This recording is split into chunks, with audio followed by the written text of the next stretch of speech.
Guys, this is Tony. I want to show you both of the blowers running just for a minute, and then we'll talk about them. So let's get into it.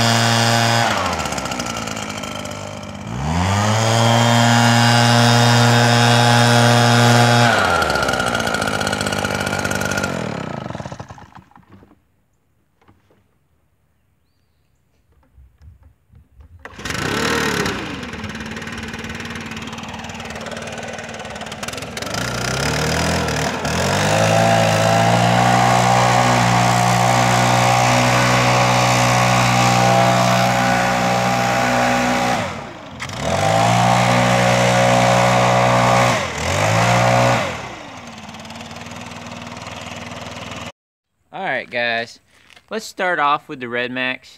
And Husqvarna blowers are the same thing as Redmax. It's like Chevy and GMC. The padding's a little different. There's a couple of small differences. But the reason why I go with Redmax is if you look on the website, the weight is lighter on Redmax, and I'm not sure why. It's like a pound lighter or something. So why would I get the same thing that's heavier? And I understand the padding is a little different and stuff, and I don't have anything against. I like Husqvarna blowers. I like Echo blowers. I like all these, but I want to talk some about the pros and cons. I'm not biased, to one brand or anything. I think all these these few companies, all offer a great product. So I just wanted to talk some about my thoughts on each and some of the differences and pros and cons of each. Let's go over the specs real quick on the Redmax. Just some quick specs. It's 768 CFM on this 7500, 236 miles per hour. I believe that's max miles per hour, and the weight is 23.37. I also used to own the 8500. It's a great blower too, but I really like this one because it is lighter. I'm 165 pounds guy, so I'm not a huge guy by any means, and my yards are all on some type of hill, so carrying this thing up every pound makes a difference. The 8500 probably is a little better with moving dry leaves than this, but I actually like this blower a little better for wet leaves, or if there's a clump of grass on the driveway or something, because of that high miles per hour for whatever reason. I don't know spec wise, it totally makes sense, but it definitely in real life I really like it. 8500 is great too. Don't sell the 8500 if you have it. But after trying them and owning both, I do like this one a little better. So some of the good things about Redmax, it's real simple. There's no valves to adjust, because that scares some people about the stihl. It's just straight two-stroke. It's real simple design. You basically just run it. Some of the things I don't like about the Redmax is it's just on these bushings. So it basically does not really have that much of an anti-vibration system. That's another thing that's better about the 7500, I guess. With the little bit smaller motor, it vibrates a little less than the 8500 too. But anyway, it does not have a spring system like the stihl does, so it does vibrate a little bit. Mine, it seems to vibrate at idle, but once you're on full throttle, it really doesn't seem to vibrate that much. So that is just something to think about. It's still worth it for me. I still love this blower. It's one of my favorite blowers, but it doesn't have vibration. These bands here, are not as good as the stihl. The stihl system, like the way the plastics are, is just super great. You'll never have a problem with these. See, these are you may have a problem with eventually, but the good thing about these, you can go to any hardware store and get the little bands and stuff like that. Let me think, what else?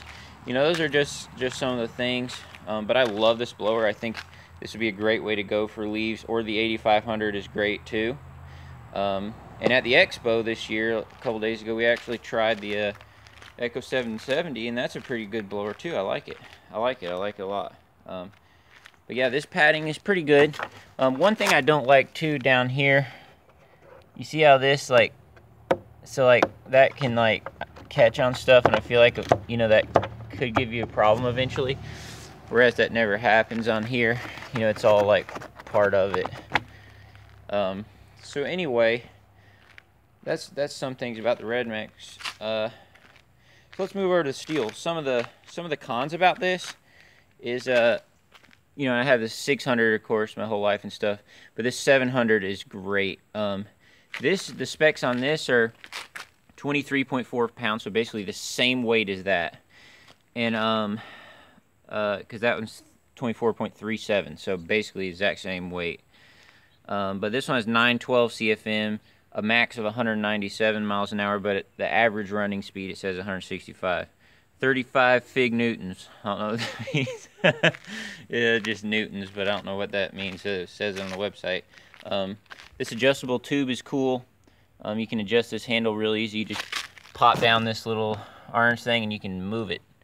But this tube is a little heavy. At the expo this year, they have a 700X too, which is the same exact blower, because I talked to the stihl guy, but it has like a regular tube if you like that.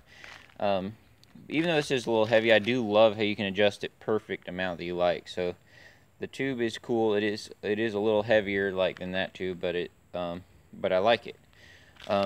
Anyway, one thing that scares people away some about the stihl Formix is the valves, and I understand that is a concern. But there's several videos on YouTube. I did mine yesterday myself. Make sure you do it right, because that's critical to be on the right stroke. There, you know, there's two different stroke cycles, and you know, be top dead center and all that. And I bought the stihl tool, but since I adjusted it myself, you know, that really makes stihl products, you know, the Formix stuff, you know, not a big concern. You know, you know, I would totally keep buying them because of that, because it's really, you know, I adjusted it myself, probably took 20 or 30 minutes at the most, and now this thing is a beast. I mean, it is revitalized it, you know, because I've had it for a year or more, and I haven't done the first adjustments, and they were way off. So now they got it run right. I mean, this thing's got tons of power. So anyway, and so the CFM and stuff is comparable to the 8500 with the stihl when the valves are adjusted correctly, you know, and that kind of thing. So you can adjust it yourself. It's not a big deal. So the valves, you know, are one thing that worries some people about this. But like I said, I figured out how to do it myself, and so that makes me really happy. And I just learned how to do that yesterday. One great thing about this is this has a total spring system in here. So literally, when you're running this blower, you cannot even tell that it's running other than you just hear it running. You do not feel anything. It is totally smooth. And so that is a really good thing. As far as the fuel consumption, the 700 does use a little bit more fuel than the 600. Because, you know, like I said, I've had that for years too. So it does use a little bit more. And this 7500 uses a little bit less than the 8500. Definitely is better on gas than the 8500 for sure. So this uses a little more than the 600. This uses a little less than the 8500. So these are probably comparable. The 700 is probably still better on gas because of the Formix thing. But both of these are great blowers. You know, I really think that you would be, you know, getting a Redmax product or a stihl product, you'd be good either way. So just check with your dealers and stuff. I think they're both excellent blowers. Husqvarna's an excellent blower. The ebz700, I like it too. But, you know, those are just some thoughts on it in my opinion. So anyway, thank you for watching. Alright guys, one last thing. The gas tank on the Redmax. You can, from a mile away, you can see how much gas you have in the Redmax. On the stihl, the gas tanks do, especially if they get a little older, it's really hard to see how much gas is in there. And also when I watched the video back, I said like 24 or something. What I'm saying is the weight is 23.37 on one of these blowers, 23.4 on the other blower, so the exact same weight almost. I show you these two blowers because these are, after trying a lot of different ones, these are my two favorite blowers in the whole industry as of right now. So, thank you for watching. Guys, let me know what your favorite blower is down below.